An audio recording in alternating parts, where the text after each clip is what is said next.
नमस्कार, SPT news में आपका स्वागत है। पेश है 20 अप्रैल मंगलवार सुबह 8:15 बजे जोधपुर बीकानेर जिले की बड़ी खबरें। जोधपुर शहर में जन अनुशासन पखवाड़ा का पहला दिन बेअसर नजर आया। यहां आज अधिकांश दुकानें खुली नजर आई। सड़कों पर भी हमेशा की तरह वाहन दौड़ते नजर आए। पुलिस ने उन्हें भी आने जाने में छूट दे रखी थी। हालांकि शहर में सभी मुख्य बाजार बंद रहे। बीकानेर सहित राज्य भर में एक बार फिर से लॉकडाउन लगाने को राज्य सरकार ने भले ही जन अनुशासन पखवाड़े का नाम दिया है, लेकिन हकीकत ये है कि जन का इसमें कोई सहयोग नहीं मिल रहा है। सड़कों पर भारी भीड़ है। कोर्ट गेट और केईएम रोड पर तो जाम लगने जैसे हालात नजर आ रहे हैं। स्थिति ये है कि किराना और सब्जी मंडियों में तो भारी भीड़ उमड़ रही है। जोधपुर शहर में सोमवार को जन अनुशासन पखवाड़ा के पहले दिन ही अधिकांश स्थानों पर नई गाइडलाइन की धज्जियां उड़ते दिखाई दी। मंडोर कृषि मंडी में तो गाइडलाइन की बिल्कुल पालना नहीं की गई। यहां पर किसी तरह की कोविड गाइडलाइन, सोशल डिस्टेंसिंग की पालना नहीं की जा रही थी। पूरे मंडी परिसर में जबरदस्त भीड़ पड़ी। बीकानेर में जन अनुशासन पखवाड़े के प्रावधानों की जिले भर में 100% अनुपालना सुनिश्चित करवाने के लिए जिला कलेक्टर नमित मेहता ने सोमवार को खंड स्तर के अधिकारियों के साथ वीडियो कॉन्फ्रेंसिंग की तथा सख्त हिदायत दी। इस दौरान पूर्ण सतर्कता बरती जाए। प्रत्येक व्यक्ति कोविड एप्रोप्रिएट बिहेवियर की अनुपालना करे। अवहेलना पर सख्त कार्यवाही अमल में लाई जाए। अनुमत श्रेणी के अलावा कोई भी व्यक्ति सड़कों पर नहीं रहे, ये सुनिश्चित किया जाए।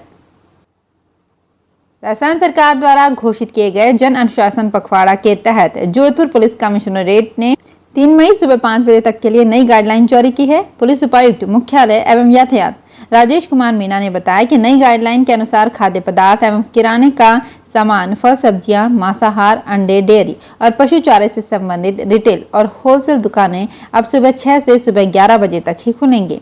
वहीं समस्त प्रकार के डिपार्टमेंटल स्टोर जिनमें किराने का सामान भी बिकता है, वो भी पूरी तरह से बंद रहेंगे। राजस्थान में कोरोना की खतरनाक दूसरी लहर के बाद शिक्षा विभाग ने अपने शिक्षकों को हर संभव सहयोग करने के लिए अलर्ट मोड पर खड़ा कर दिया है। राज्य भर में करीब 4.5 लाख शिक्षक हैं जो कोरोना के खिलाफ युद्ध में नजर आएंगे। दरअसल शिक्षा निदेशालय ने सोमवार को सख्त निर्देश दिए हैं कि वो मुख्यालय पर रहें और कोरोना से जुड़े किसी भी दायित्व का जिम्मेदारी से निर्वहन करें। माध्यमिक शिक्षा निदेशक सौरभ स्वामी ने बताया कि जिन शिक्षकों के पास कोरोना से जुड़ा कोई भी दायित्व नहीं है, वो मुख्यालय पर रहते हुए वर्क फ्रॉम होम करेंगे। प्रदेश में बढ़ते कोरोना संक्रमण को देखते हुए हाईकोर्ट व अधीनस्थ समस्त न्यायालयों में वर्चुअल सुनवाई करने का फैसला लिया गया है।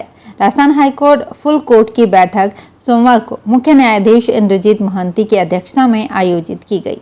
बैठक में हाईकोर्ट सहित सभी अधीनस्थ अदालतों में वर्चुअल सुनवाई करने का निर्णय लिया गया। हाईकोर्ट में एक खंडपीठ और 3 एकल पीठ ही सुनवाई करेगी। वहीं समस्त अधीनस्थ अदालतों में भी सिर्फ अर्जेंट केसेस की सुनवाई होगी। बीकानेर में कोरोना रोगियों की संख्या में लगातार बढ़ोतरी हो रही है। रविवार को 538 कोरोना संक्रमित सामने आने के बाद सोमवार सुबह ही 403 नए पॉजिटिव केस सामने आए।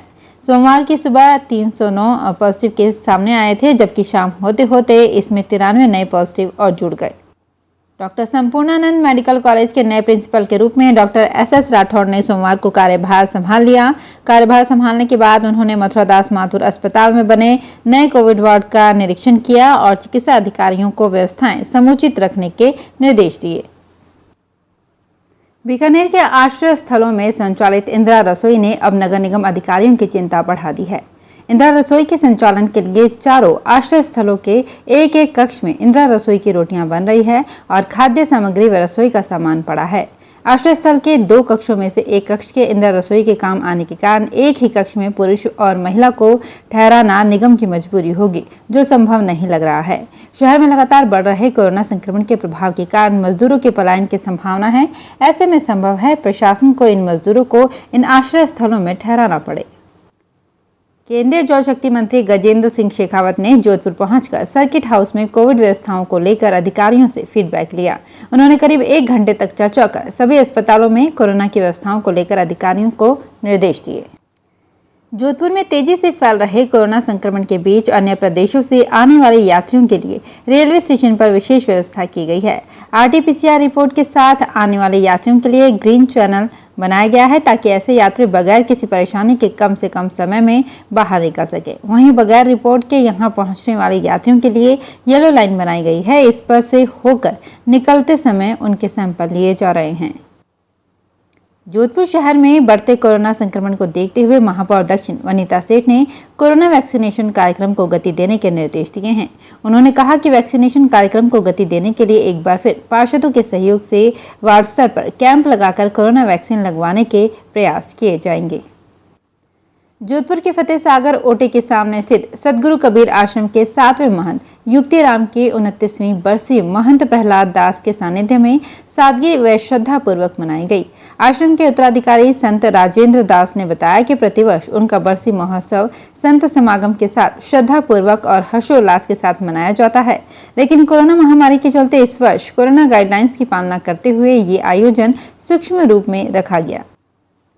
लॉकडाउन जैसे संकट काल में तेज पड़ रही गर्मी को देखते हुए पीथावास पंचायत के गांव ढाकों की ढाणी में पशुओं के पानी पीने के लिए बनी खेलियों में पानी डलवाया गया। इसके साथ ही सार्वजनिक स्थानों पर पड़े पुराने बर्तन व मटकों को साफ कर पक्षियों के लिए परिंदे लगाए गए।